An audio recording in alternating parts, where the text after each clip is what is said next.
تعزلش بين دي والمرقه، يعني ما تعزلش بين اللي احنا عملناه دلوقتي وبين اللي هنعمله بعد كده. صلي على رسول الله، ودايما اذكر الله دايما وابدا. لازما تخلي لسانك معطر بذكر الله وبذكر رسول الله عليه افضل صلاة وسلام. ادي طلعت معانا هي في قلب المصفى. هنسيبها بقى ان هي ايه تتصفى شوية، ونجيب بيضتين. بصوا هنا عامله كذا بيضه، بس ده البيض البشاير اللي بيبقى صغنون قوي كده، عامل زي بيض الحمام. تمام، بيض بلدي بشاير صغنون. انت ممكن تستغني عنه ببيضتين 2 كبار. عاوزه تعملي زي ما انا ما عملت براحتك خالص. فلفل اسمر وشويه ملح، ولازم تربيه كويس بيضاعف الكميه ويبقى صلب معاكي وبيبقى جميل جدا. عادي طبعا ان هو يقع مني، دي عادي يعني، بس انا ما خدتش بالي في الاول والله ان هو وقع، بس انا مسحته برضه. هنربي فيه كويس كده زي ما انتم ما شايفين. جبنا بكرة المناديل ونضفنا الدنيا اللي باظت دي. عادي وارد، احنا في المطبخ يعني، ده وارد. نعمل اشتراك ونعمل لايك ونصلي على رسول الله عليه الصلاة والسلام. تعجبكم جدا جدا الوصفة، وهتعجبكم النتيجة من الوصفة. اهم حاجة النتيجة حلوة وجميلة. دول كيسين سناكس من اللي بيتباعوا في المحلات، سواء شيبسي او دوريتوس او كده. انا جايبه كيسين مختلفين، حتى الطعم مختلف. اللي في ايدي دوت حراق، واللي على الرخامه دوت مش حراق. يعني انا جايبه كيس كده وكيس كده عشان ما يبقاش حر قوي يعني، او ان هو حراق جدا، عشان عندنا اطفال. هنحطهم على بعض، والحته اللي هي ما انهرستش كويس هنبدا ان احنا نهرسها تاني. اوعي تخرجي، كملي الفيديو للاخر، هيفوتك كتير لو طلعتي من الفيديو. احنا دايما مبدأنا التوفير، بس بنتيجة حلوة. يعني احنا نوفر بس بنتيجة مفيدة. جبنا زي ما انتم ما شايفين كده الفيجيتار اللي هو الاكياس العريضة دي، وقلبناه كويس على الكيسين السناكس. وجبنا البيض بقى، حطينا فيه الفراخ كده الدبابيس. على فكرة ممكن تمشي قطع فراخ كاملة، ممكن تمشي أجنحة، اللي انت عاوزاه تعمليه بنفس التتبيلة دي. هيطلع معاكي مقرمش ويطلع معاكي خطير خطير خطير.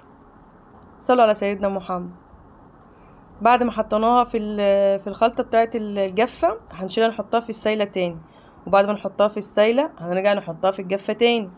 وبعدين هنحطها في الطبق الفاضي المرزوع هناك ده، مش عارفه قاعد ليه كده الطبق ده. هنحط فيه حاجه دلوقتي عشان يبقى له لازمه يعني.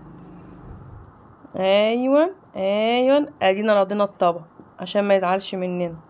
نبدأ بقى ان احنا نعملهم كلهم بنفس الطريقة زي ما انتم ما شايفين كده. ونلحق بقى شوية زيت كده حاطينهم في الحلة.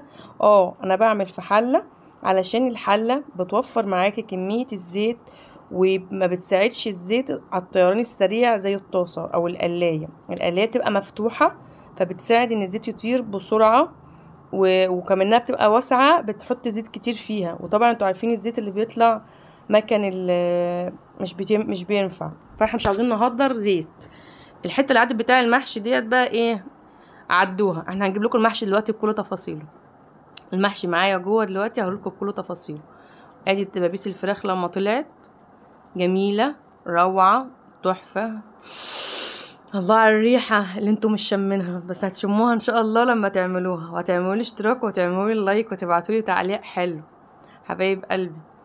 البصل بقى بصوا، احنا عملناهوش في كب، احنا عملناه بطريقة ايه امي وستي، واكيد طبعا والدتكو وستاتكو برضو الله اعلم بقى، بس يعني دي الطريقة القديمة اللي هي خرطنا بيها البصلة بالسكينة. وادي السمنة، وحطينا كمان شوية زيت، وكمان حتة دهن من بتاع العيد اللي احنا مسيحينها دي، عارفينها؟ سلام عليها يا سلام. بقى لو شوية ملوخية بحتة الدهن دي تحفه بقى تحفه، ما اقولكوش. اللهم صل على سيدنا محمد. هجوع تاني ولا ايه؟ بسم الله ما شاء الله. ادي التوم بقى رخر حطيناه، وهنصبر دقيقتين 3 وهننزل بالطماطم اللي احنا ضربينها في الخلاط او مفرزينها عادي طبعا. عاوزين تحطوا الاتنين، يعني ما عندكوش كميه كامله للخلاط، حطيتوا شويه من دي وشويه من دي عادي خالص، كله في الاخر هيبقى صلصه. نبدا بقى ان احنا هنحط ده ملح ببهارات، تمام؟ يعني ملح بتوابل، احنا مخلطين عليه توابل.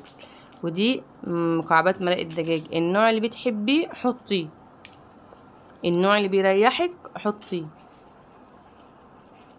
صلوا على سيدنا محمد. بقيه التوابل بقى بنحطهاش دلوقتي، بنحطها على الرز. احنا بنسيب دي كده انها تنشف وحجمها يقل زي ما انتم شايفين كده، ونبدا ان احنا نحط الرز ونشوح الرز في قلب الصلصه بالبصل بالثوم بالتوابل بالملح، بس ما حطيناش التوابل اللي هي لوحدها. قلبنا كويس كده بتاع 3-4 دقايق 5 دقايق، والعين شغاله تحت الحله. بصوا شغاله، بصوا بتبقبق فيه. بدأنا بقى نحن نحط بقيه التوابل. حطينا في اللي هو 7 توابل اللي هي بتاع المحشي. حطينا سنه شطه وسنه فلفل اسمر والكزبره الناشفه بقى بتدي شويه المحشي شويه ريحه، انما ايه بتبقى ريحه خطيره بصراحه. الكزبره الناشفه انا بحبها اساسا في الاكل. دوت ورق الكرنب واحنا بنقطعه. انا ما جبتهوش وانا بسلقه، بس ان شاء الله اجيبه لكم مره وانا بسلقه، لان حسيت ان الفيديو هيبقى طويل عليكم فما جبتش السليق. احنا قطعناه كده. المفروض بعد كده ان احنا نقطعه ورق بقى نورقه، بس انا عملتش كده. احنا اشتغلنا منه على طول كده علشان زي ما انتم شايفين كده. طبعا بناتي بقى بيحبوا يقعدوا يساعدوني وكده. بصوا بقى طريقه لف ورق الكرنب علشان البنات المقطقطين اللي لسه بيتعلموا. وكمان لازم نرص الحله بنظام. الحله دي اللي كان فيها التقليه اصلا، تمام. الحله دي اللي كان فيها التقليه اصلا، عشان بس تعرفنا احنا بنوفر في كل حاجه، حتى كمان في الحلل اهو.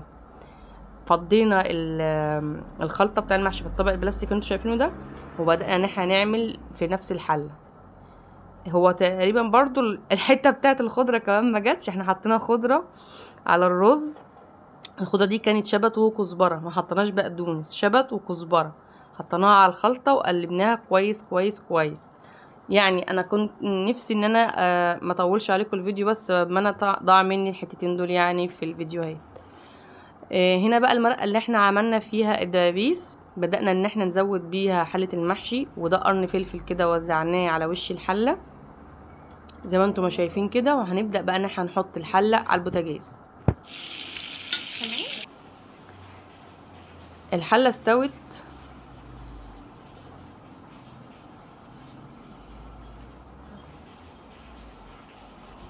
دي ريحه سمنه بلدي من بتاعه الحلويات والمعجنات.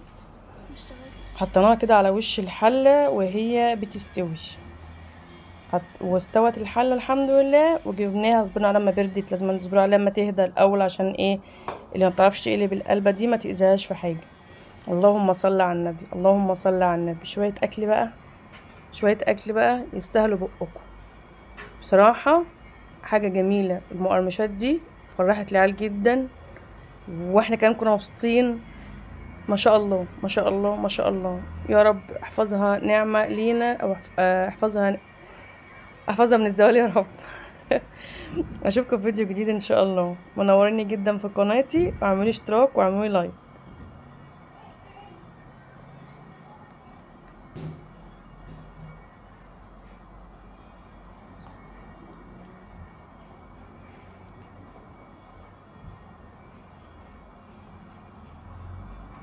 دمها ناعمة، دمها ناعمة، واحفظها من الزوال. تايتني ما افتكرتها. دمها ناعمة واحفظها من الزوال. مع السلامة.